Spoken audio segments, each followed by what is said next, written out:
Alright, so here's the thing. We're going to break down his abilities. If you already know his abilities, I have a few tips for each ability, so make sure to stick around for that. We're also going to look at some combos and some one above all gameplay just to get a feel for his play style. Let's dive into it. Starting off with his primary attack, this is a double attack, so it does 40 damage per hit, totaling for 80 damage each time you use it. And it's worth noting that you can aim off target and still get hits, but it's generally good to look at what you're attacking. And then you'll notice here, as I get closer, they'll highlight red. That means I'm in range to hit them with my primary attack. To have that setting on, go to the thing, go to attack range hint, and make sure that it's set to on. Moving on to Stone Haymaker, this is his secondary attack. This does 90 damage, has a range of about 10 meters, it has a 3-meter lunge, so the range is actually 8 meters, but with the 3-meter lunge, you're going to be hitting from about 10 meters. And this gives you 50 shield each time you use it. It doesn't stack, 50 is the max, but this can hit multiple enemies at once. So if I aim like in the middle of these two bots, I'm going to hit both of them. I could also hit through them as well. And there's something that I like to do. I like to hop when I use this, and this maximizes your movement, and it makes sure you always have that 50 shield up as well. And if you do it without jumping, you'll notice I'm a lot slower. So doing this, what you want to do is you want to jump, activate it, jump as you land. So it's kind of like a B-hop. So this maximizes your survivability, having that 50 shield up at all times. And then you're also having a punch go out to potentially hit people as well. So get this movement down, jump, charge, jump as you land. And you'll get a feel for it. And then there's some other tips with this ability that tie into the other abilities, so we'll go over that later once we get into the other abilities. Up next, we have Yancy Street Charge. This lasts for 5 seconds. It's on a 10-second cooldown, and it gives you 200 overshield while you're in the charge. As far as damage numbers, the charge itself, that does 30, and it also knocks up enemies. And then this slam, that does 20, and then this zone, that does 15 damage per second. And what that zone does, it prevents mobility abilities from going off, so like Black Panther's dash, Magic's dash, Venom's swing, stuff like that. So it's a really good anti-dive tool. If you're fighting one of them, if you think they're about to escape, put that down, and you can prevent them from using their mobility abilities. And a good way to have this go off instantly is to hold the dash set to on under settings for the thing. This is honestly one of the best abilities in his kit. It's good at engaging, good at disengaging, good at survivability, getting that 200 overshield. And something that I like to do before I go into my charge is I like to use my charged up punch, and I like to cancel it with the charge. So I'll do that, and you'll see I got an extra 50 health before I went into my charge. It's something small, but I mean 50 health is 50 health. Super easy to do, so you can just cancel it instantly. I'm doing it pretty quick. I'll cancel it a little bit later just so you can see kind of what it looks like. But you can literally push these two inputs at the same time, and you'll get that extra 50 health. So might as well do that. It is worth noting, if you have a shorter charge, then your charged up punch will take a second to be ready. So if I just went like this, I was spamming my charged up punch right there, and it took a second to activate it because it was on its cooldown essentially. So I usually use this on longer charges. Something else worth noting for his charge is you're immune to any stun effect while you're in his charge. So for example, Jeff Ultimate. If I start charging, nothing happens. Same with like Doctor Strange Ultimate, Penny Stun, anything like that. But you will still take damage in your charge. Up next we have his Embattled Leap. What this does is it allows you to jump to your ally, and it gives you and that ally 30% damage resist for 3 seconds.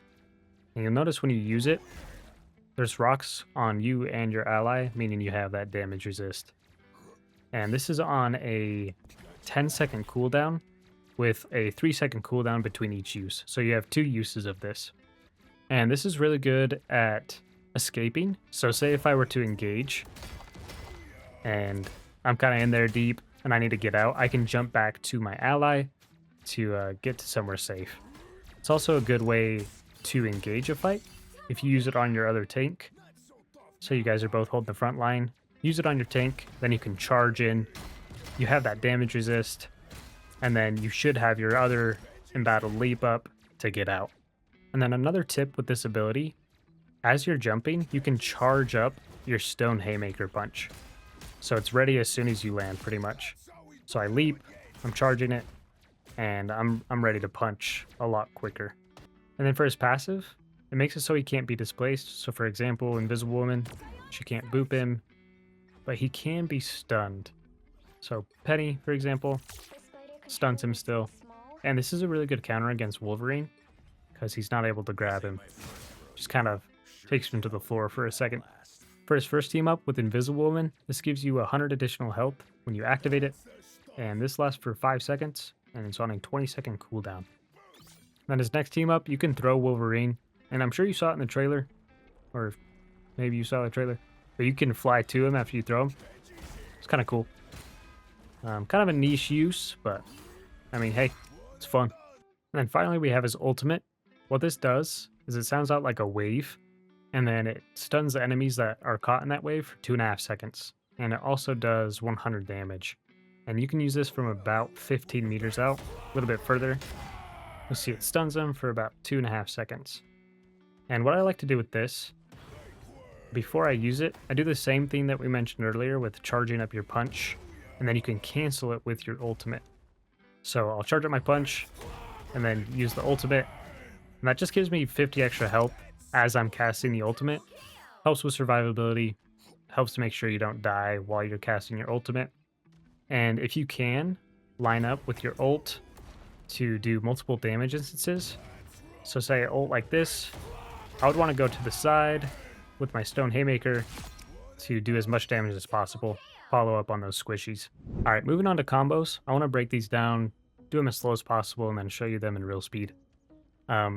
These two combos are the combos that I use the most. First one is when I like to close the distance, is you go in with your charge punch, followed by primary, followed by instant slam, followed by either primary or charge slam. And this is what it's going to look like in real time. And then the other combo that I like to use is if I'm already up close, you do primary, then you can animation cancel it with your charge punch, and then slam, and then either primary or charge punch. And the optimal TTK, the fastest time to kill, is if you finish with your primary attack. And most of the time you'll have to jump to reach them because your slam knocks them up. That knocks them up. And if I were to punch, I would miss one of my punches. So if I slam, I can jump, and then I can use my primary to get both punches in. But this is what that combo looks like in real time. Primary, animation cancel, slam, jump, and use my primary to finish them off. This next combo, it only works on 250 health characters to get the one-hit combo. It's not super consistent, but what you want to do is you want to hit your charge and your slam, followed by a charge punch and a melee. This next combo is good if you want to lead in with your charge, or if you're up close, you can also just use your charge up close. It's more consistent on 250 health characters, but it also can kill 275. Essentially, you want to hit them once with your charge, again with your charge and a slam, followed by a charged punch and a melee. I'll do that again. One charge, another charge, slam, and then charge punch, melee. This one's going to work on 250 health characters. Just charge punch, slam, charge punch. And it's also going to work on 275. You just need to have one primary attack. So charge punch, slam, charge punch, one primary attack. This is a really good basic one for 250 health characters. It's just charge punch, primary, charge punch. Another good 250 health one is just primary, charge punch, primary. Alright, this clip is a good example of quite a few things. This is Z Cube 2. He's a one above all thing. One of the best win rates.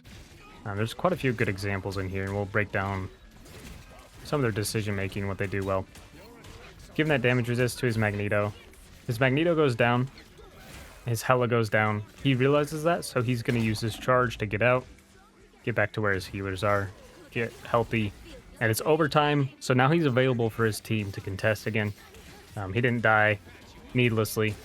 He's available for his team. Contesting the payload. And you'll realize how fast you can get your ultimate as the thing. Especially in overtime when it's like congested on the payload. So there's the ult. He's going to get 2 supports. Adam Warlock does get a revive. And you notice how like he's everywhere. He's holding the front line, then when he needs to go back to the back line, he's going to the back line. Holding payload when he needs to. You can be super mobile with the thing. And super hard to kill if you play him right. Isolating the healers right there. Got 2 healers. And look, he almost has his ultimate back. He already used it once in this fight. And he's going to use it again. A lot of that was just being available for your team. He played his life. He realized that 2 of his teammates went down. He knew his healers were in the back line, so he repositioned, was healthy to contest payload again. He was available for his team. And then he was isolating healers when he needed to, bouncing back to help his team when he needed to. Just a lot of good examples in that clip. This clip is a good example of how to be a good disruptor. You'll notice here, he's holding the front line. Also, like, this is something that you want to do as the thing. He was looking for his team just to see if they needed help, like give him damage resist, but they didn't get caught in that ultimate, so they're good. He gets low here, he backs out with his leap, and then he goes in with his dash, and he goes around that vehicle, uses it as cover to like loop around, and he's just a disruption right there. Catches the Magneto out of place, and then he punishes him for that. And then Star-Lord, as he's diving in, he gives him that damage resist just to help him out with that push. And then he's pushing into the back line, taking care of the healers. They do get the Adam Warlock revive. They're getting a few picks. He realizes who is low, so he's going for the tanks in the back that are low. Finishes off the thing. And then he's going to get the Magneto, or his team's going to get the Magneto, and then it's going to be the game. But yeah, you saw some good examples of kind of just being a disruption and also being aware of your team when they need you. That's Star-Lord. He gave him damage resist as he pushed in. And then when the Thane from the other team, when he ulted, he was making sure his team was good before he did anything else. And then that disruption, going around the vehicle, using his charge, using the vehicle as cover, kind of did a loop around it. Just kind of being a distraction and a disruption. So yeah, some good examples there. This is a good example of knowing when to apply pressure and who to apply pressure to. So they're kind of just, they're holding the front lane right now. Poking, doing some damage. And you'll notice they got a couple of them low. They also get a pick. So they're going to start to move forward now. And then he's going to go look for the healers. Isolate the healers. Apply pressure to them. He realizes that the Loki's getting pocketed by the Invisible Woman here. So he's going to put his focus on the Invisible Woman. Solo her out. And that's just going to clean up the fight pretty much. I just wanted to show a quick example of that movement I was talking about earlier, where you jump, do your charge punch, and then jump again, like that B-hop thing. Right here, he has no cooldowns. You'll see he doesn't have his charge, doesn't have his leap. But what he does is he does the jump, punch, and that saved his life. Obviously, the Luna saved his life as well. But getting that extra 50 health by doing that movement, he's maintaining his speed, but he's getting that extra health, and it saved him right there. Just wanted to show how that's useful. Alright, this will be the last clip we look at. I just want to emphasize the importance of knowing your escape routes. Before you go into an engagement, know how you would disengage, and what's the safest way to do that. You'll notice here, just holding the front line, Scarlet Witch ults up, so he uses his dash to loop around, completely avoid it, and then he's back with his team. That's going to do it for this one. Hopefully this was helpful. Let me know down in the comments what hero you want to see next, and I will see you guys in the next one.